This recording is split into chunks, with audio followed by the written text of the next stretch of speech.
Ancaman bagi pembangunan? Ya, nonsen. Pemerintahan itu tanpa berbasis anggaran nonsen. Nggak bisa berjalan. Konsekuensinya itu? Konsekuensinya apa? Kan program itu tidak berbasis anggaran di pemerintahan itu nonsen. Nggak apa-apa. Prinsip saya dari dulu mengemis untuk kepentingan publik nggak masalah. Itu tuh. Tidak merendahkan di harga diri yang selama ini saya rasakan. Dan tidak boleh lagi ada masyarakat Kota Cilegon yang dia menggunakan BPJS ketika dia berobat di rumah sakit dengan alasan tidak ada obat yang menembus di apotik luar, mengeluarkan biaya lagi.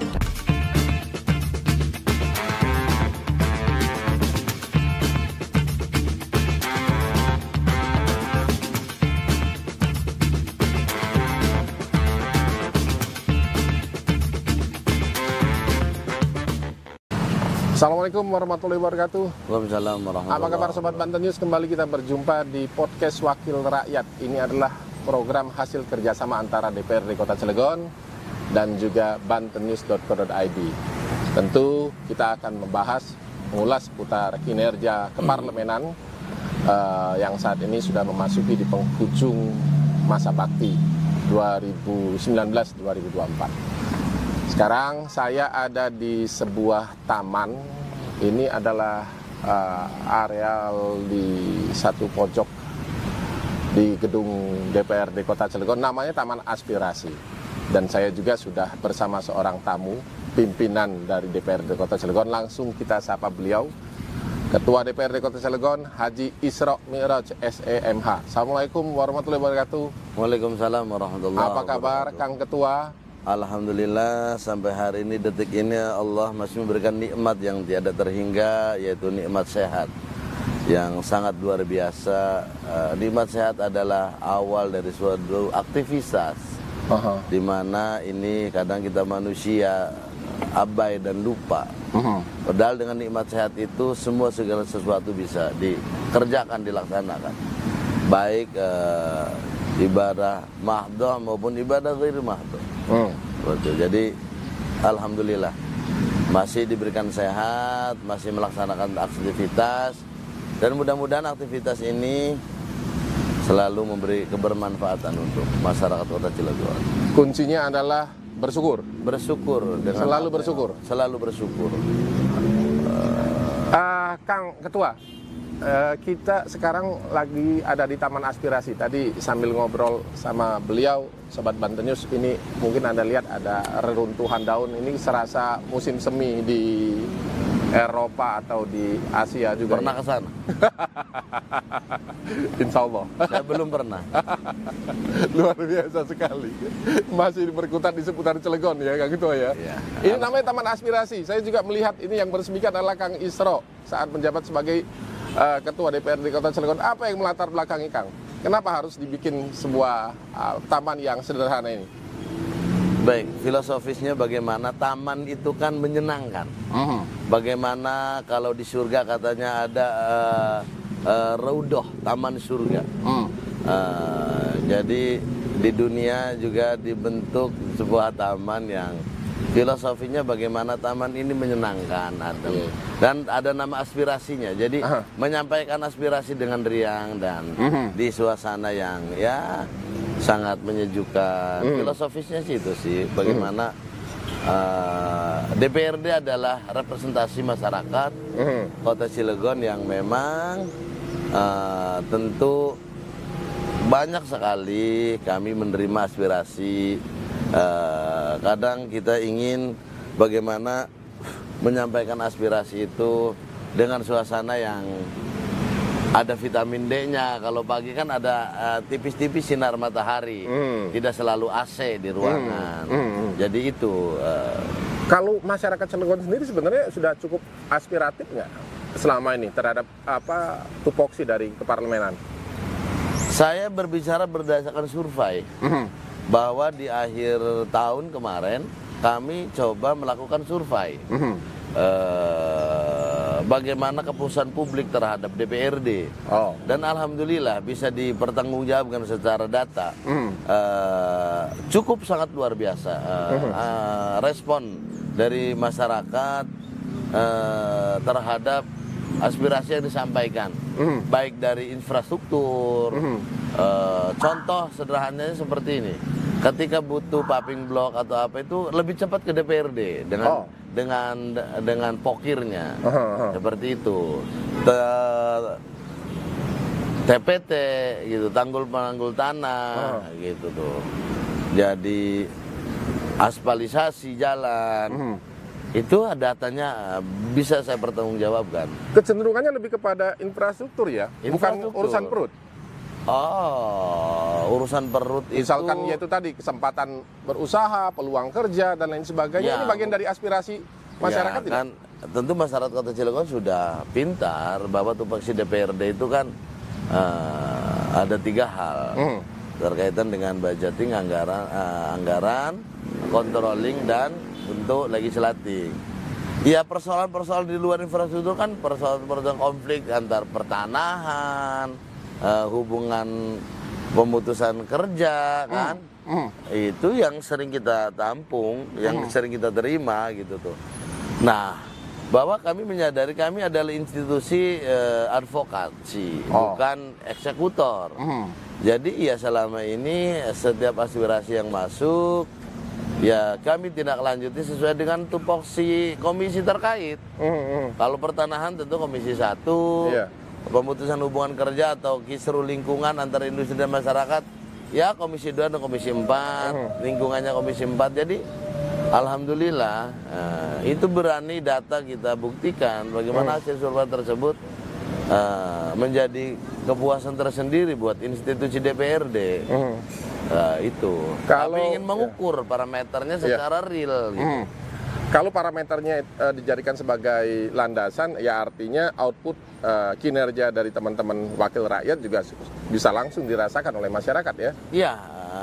Artinya kami juga ingin mengukur kinerja kami DPRD selama ini, yang mungkin ini bisa saya sampaikan di periode ini saja yang ada parameter melakukan survei itu, karena kami ingin melakukan semacam evaluasi.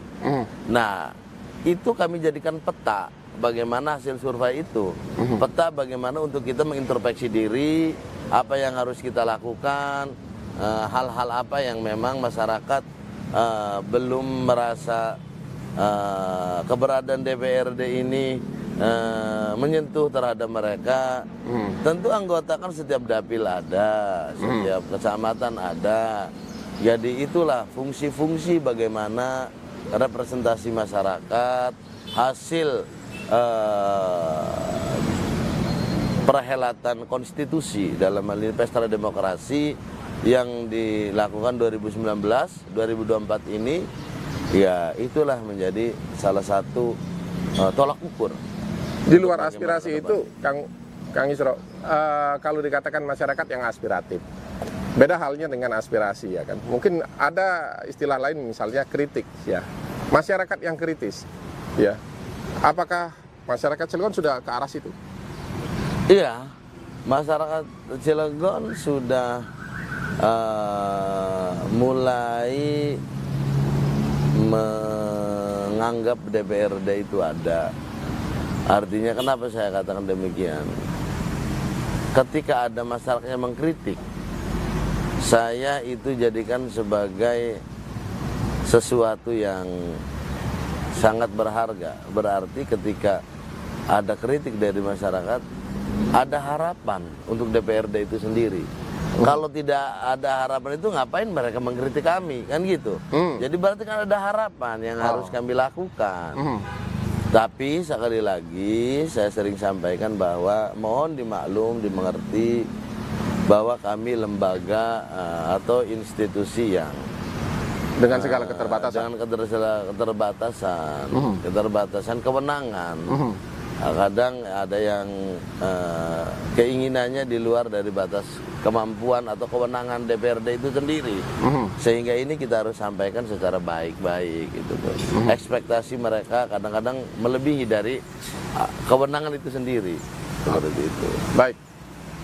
Kalau sepintas Sobat Bantu News menyimak tadi apa yang disampaikan oleh Ketua DPRD Cilegon, Kang Isro Mi'raj, soal keterbatasan kemampuan. Pasti di pikiran Sobat Banten News, wah ini Kang Isro juga ingin ada sesuatu, ingin ada kemampuan yang melampaui keterbatasan yang ada ini, kemampuan yang lebih dalam rangka mensejahterakan masyarakat Kota Cilegon. Tapi itu nanti kita bahas. Kita break.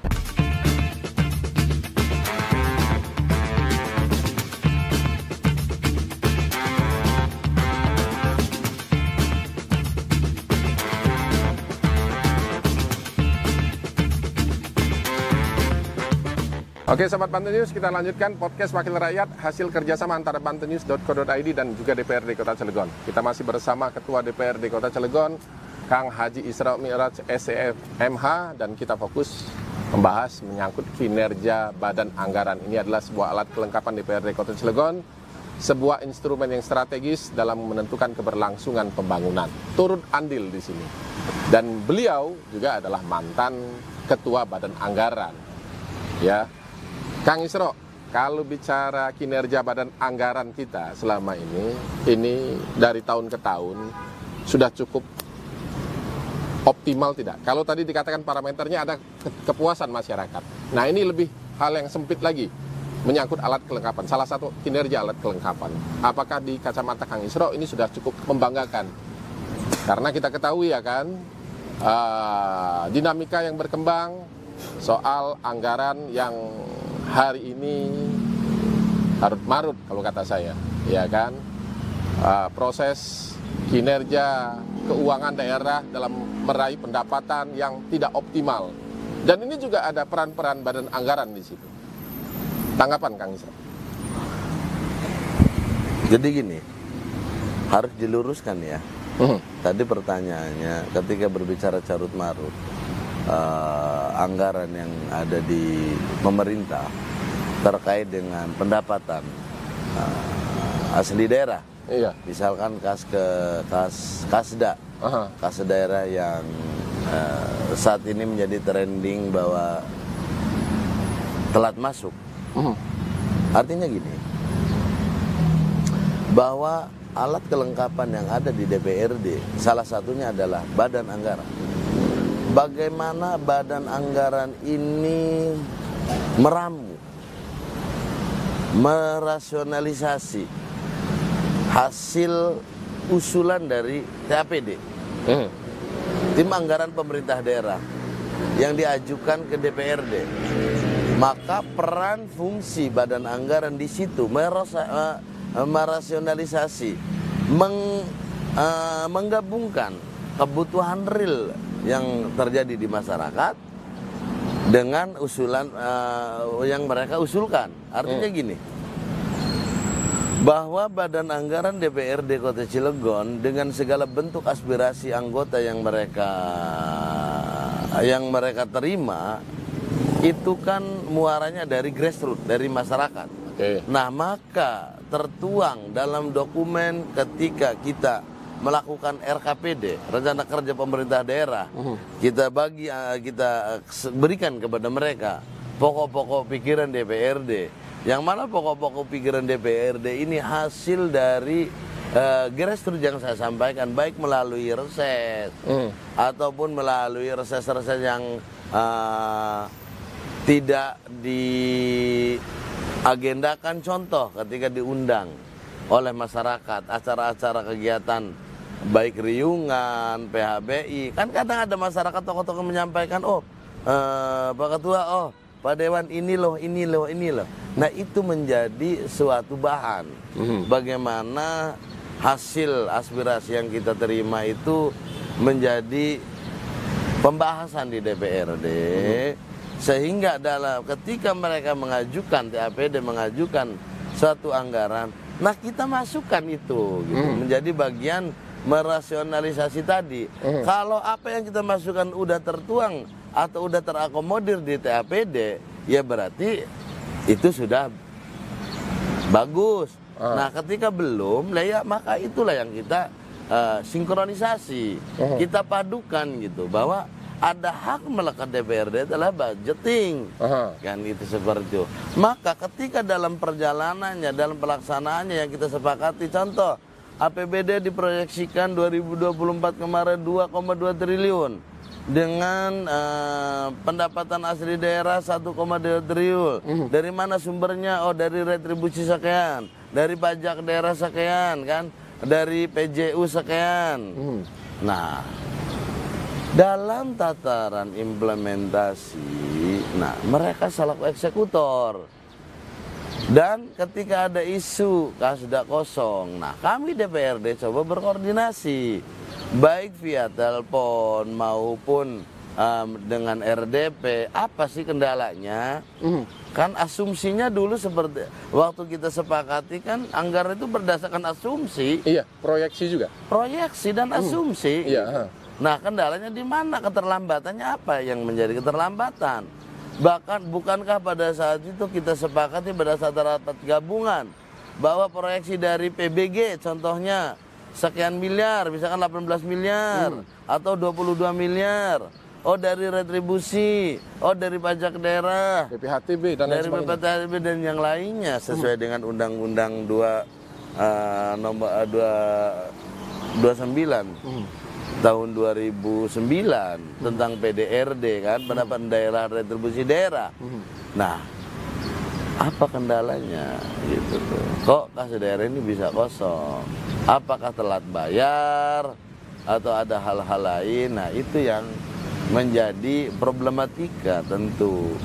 Bukan kami tidak ingin disalahkan, tapi tataran itu udah tataran eksekutor. Maka ada fungsi kami sebagai controlling tadi. Controlling inilah yang mengingatkan, yang menegur. Itu. Faktual apa yang terjadi, Ketua? Kenapa? Faktual apa yang terjadi? Ya telat bayar tadi. Barang belum yang pada masuk. Belum pada masuk? Belum pada masuk. Ancaman bagi pembangunan? Ya, nonsen.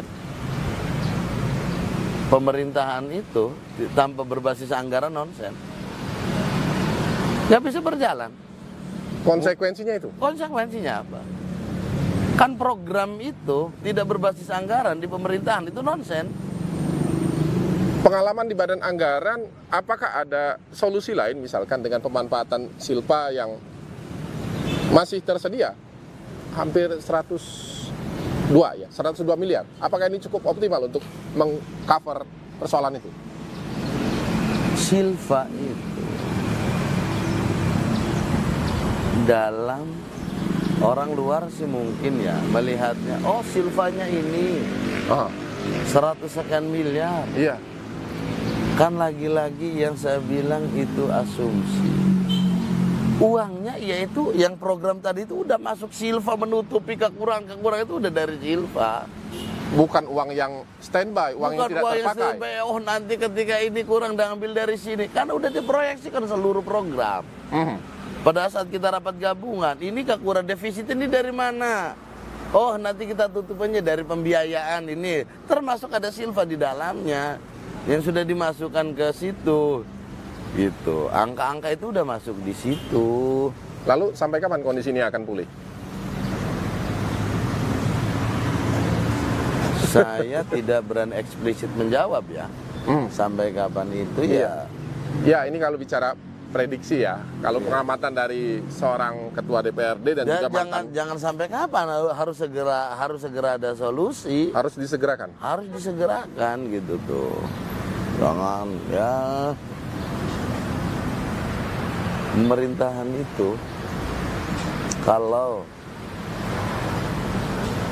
hanya mengandalkan misalkan keuangan kemampuan daerah dari pajak aja misal, ya repot kita. Harus bisa berinovasi, berimprovisasi. DAK tuh banyak tuh dicari di sana. Perlu ada gerak cepat dan juga inovasi pendapatan maksudnya? Iya, itu kan sumber-sumber OPD itu kan ada PU dengan PBG-nya, dengan Disnaker, dengan kalau dulu IMTA kan. Ya itu apa kendalanya? Ya OPD penghasil lah. LH misalkan gitu kan. LH sih kecil ya, tidak terlalu itu. Ya PTSP dan lain sebagainya. PTSP dan lain sebagainya gitu. Jadi ini menjadi salah satu tantangan bagi kepemimpinan ke depan.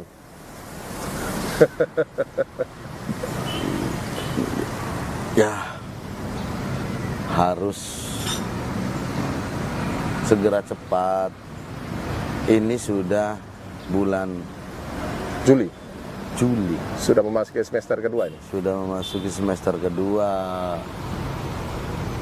Apalagi curah hujan kemarin sudah lewat. Tentu banyak infrastruktur yang harus segera berbaiki. Kan kita tahu sendiri kalau habis curah hujan, kalau habis musim hujan kan banyak jalan-jalan lingkungan yang rusak. Nah, saatnya ini sekarang harus segera gitu. Dan yang lebih penting, sudahilah seremoni euforia yang menurut saya kurang menghibur masyarakat. Kalau boleh saya simpulkan, maksudnya Kang Isro mengingatkan soal bagaimana kondisi keuangan hari ini perlu ada sense of crisis di eksekutif. Iya. Begitu kan? Iya, karena mereka eksekutor, mereka pelaksana untuk segera mencari solusi atas keuangan daerah tersebut gitu. Ya kalau nggak ada uangnya, ngaspal pakai apa? Gitu. Ya kan saya katakan nonsen di pemerintahan itu program berbasis anggaran. Nah, anggaran ini dari mana gitu tuh? Ya kan mereka udah proyeksikan, mereka udah susun. Nah, ya harus bertanggung jawab apa yang mereka sudah susun. Kalau itu kewenangan aja di DPRD, Komisi 2, misalkan Badan Anggaran, ya udah segera kamu jalan ke sana kan. Cari di mana letak sumber dana ini belum masuk, apa dari BPHTB, apa dari PBG, ada industri yang sudah bangun tapi belum setor kan. Gitu. Ya kan kita nggak seperti itu, kita hanya bisa nanyakan. Baik. Oke, Sobat Bantu News, sepintas demikian apa yang dikatakan oleh Kang Isro menyangkut kondisi keuangan daerah hari ini. Kita break.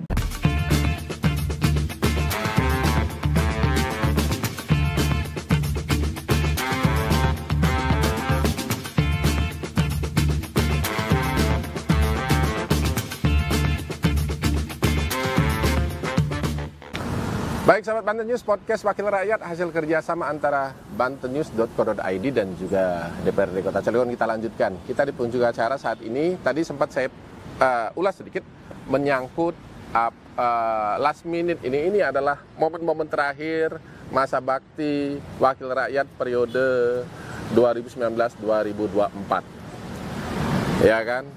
Wajah-wajah baru nanti akan ada di dunia parlemen kita. Dan sementara ini bukan menjadi rahasia umum, Kang Isro Mi'raj bukan bagian dari salah seorang caleg yang maju di kontestasi pemilu legislatif kemarin. Beliau kabarkan akan maju di kontestasi lainnya, yaitu di Pilkada Kota Cilegon. Kang, apa yang melatar belakangi kok lebih memilih loncatan karir politik menjadi seorang bakal calon wali kota? Bukankah mengawasi lebih enak daripada diawasi, begitu? Selama ini kan Kang Isro kan kita ketahui mengawasi. Mengawasi itu kan paling enak kan? Lebih enak daripada diawasi kan? Capek. Mengawasi itu capek. Oh, mengawasi itu capek. Tapi ini udah resiko ya, tanggung jawab kepada konstituen. Baik, jadi gini. Di masa akhir jabatan lebih kurang sekitar 40 hari lagi ya. Saya katakan demikian karena 4 September yang baru, yang terpilih sudah mulai dilantik. Dan alhamdulillah kemarin sekretariat sudah menghubungi para caleg terpilih, sudah melakukan persiapan untuk pelantikan di tanggal 4 tersebut. Dan ini momen penting buat saya meminta maaf kepada masyarakat Kota Cilegon. Tentu al-insanu makhlul khata wan nisyan. bahwa manusia itu tempatnya lalai, salah, lupa, dan abai dalam menjabat selama saya 10 tahun, lebih kurang dari 2014. Sekarang alhamdulillah hasil konstituen masyarakat Citanggil Ciwandan yang menempatkan saya menjadi anggota DPRD Kota Cilegon selama 10 tahun. Pada saat ini saya mohon undur diri, mohon pamit, dan yang lebih penting mohon maaf atas segala selama menjabat. Tentu banyak kekurangan, tetapi tentu dalam perjalanannya itu selalu saya berusaha memberikan yang terbaik, khususnya untuk masyarakat Citanggil Ciwandan, menjadi bagian dapil kami. Dan ketika menjadi ketua DPRD bukan lagi milik hanya masyarakat Citanggil Ciwandan, tetapi dalam pelaksanaannya milik seluruh masyarakat Kota Cilegon, yang aspirasi itu masuk sebagai simbol institusi DPRD. Nah, maka di akhir jabatan ini tentu tadi saya sampaikan di awal, kami coba melakukan parameter tolak ukur apa kinerja yang dilakukan DPRD ini, tanggapan dari publik, dari masyarakat seperti apa. Bahkan popularitas institusi DPRD itu sejauh manapun kami coba cek. Seberapa besar masyarakat Kota Cilegon tahu adanya DPRD, itu tuh. Dan itu pun kami lakukan survei. Dan itu tadi, alhamdulillah di era periode ini dan periode-periode sebelumnya, keberadaan institusi DPRD ada di hati masyarakat Kota Cilegon, dan mereka menyampaikan beberapa hal yang silakan secara ilmiahnya diuji.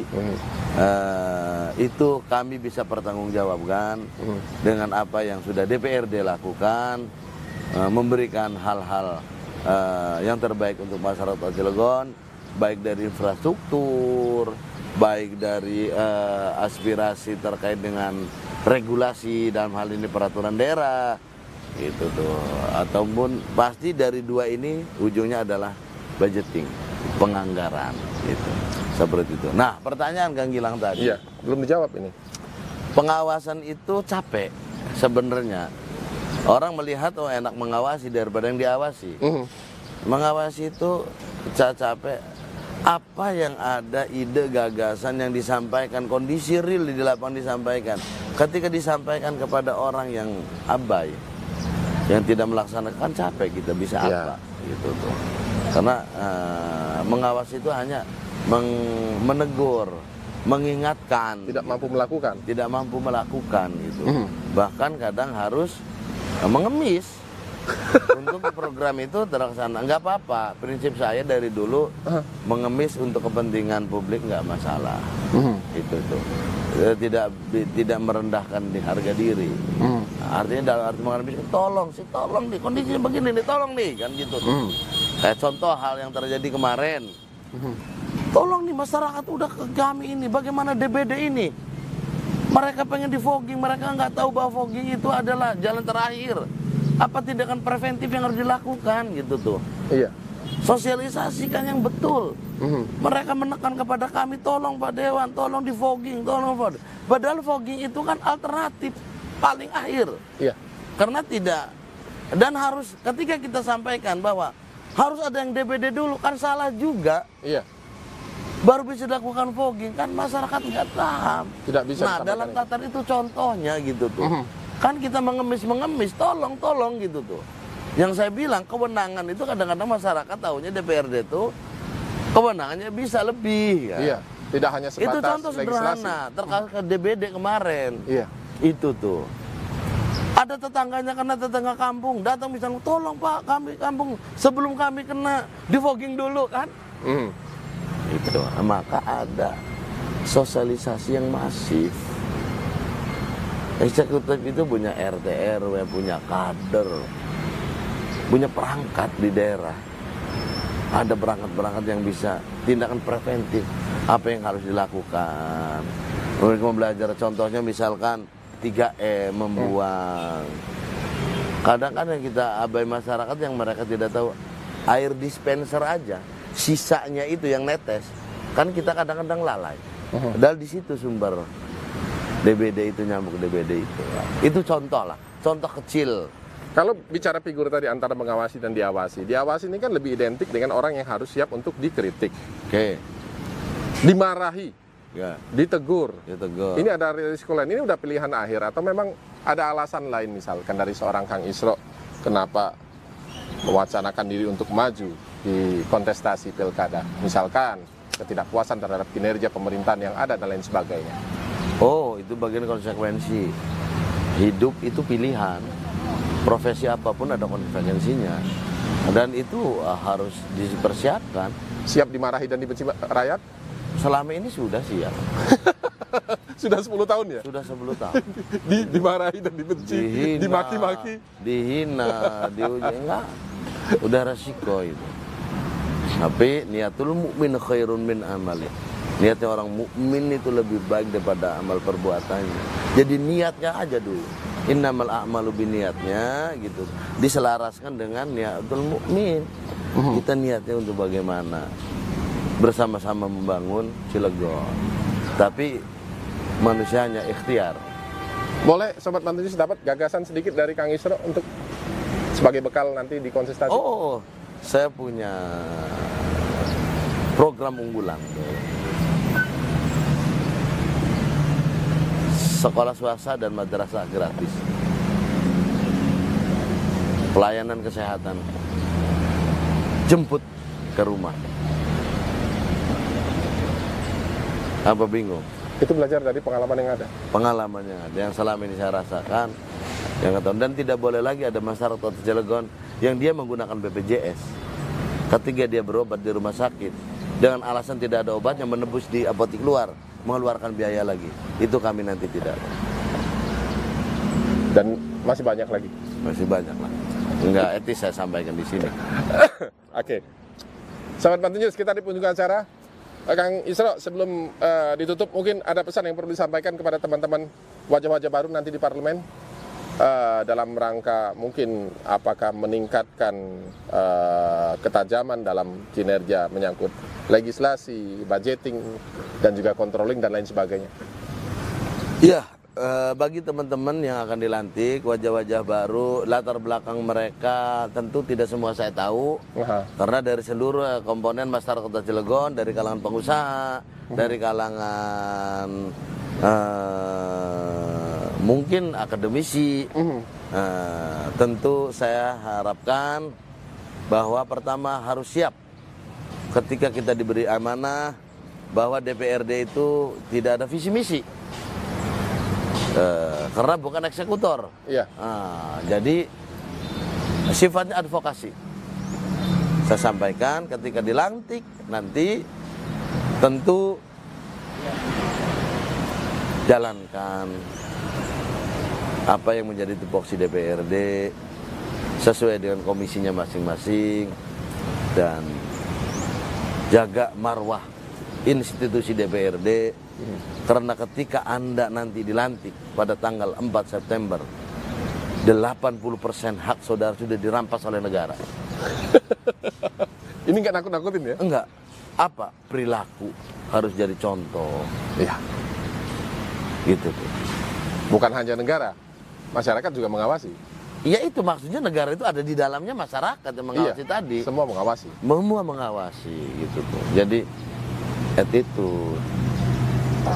Nah, ya itu udah pilihan hidup. Jadi jangan dianggapnya enak. Oh, Dewan nggak identik enak ya? Oh, jangan dianggapnya enak. Harus memposisikan diri mana untuk kantor DPRD, mana untuk masyarakat, mana untuk partai politik, dari mana kita asal. Itu 3 pekerjaan itu. Harus mampu menempatkan itu. Harus mampu menempatkan. Sesuai tempatnya. Sesuai tempatnya. Kita punya kewajiban sebagai anggota dewan, harus rapat paripurna. Dalam sisi yang lain masyarakat butuh kita. Di sisi yang lain juga partai politik memanggil kita sebagai kader. Sebagai kader. Itu yang sangat Kang Isro, terima kasih atas waktu yang sudah diluangkan di sela kesibukannya. Sukses selalu, diberikan kesehatan, dilancarkan rezekinya, dan juga sukses dalam perjalanan karir dan keluarga. Amin. Demikian Sobat Banten News, podcast Wakil Rakyat hasil kerjasama antara DPRD Kota Cilegon dan bantennews.co.id. Saya Gilang Patah undur diri. Wassalamualaikum warahmatullahi wabarakatuh. Waalaikumsalam warahmatullahi wabarakatuh.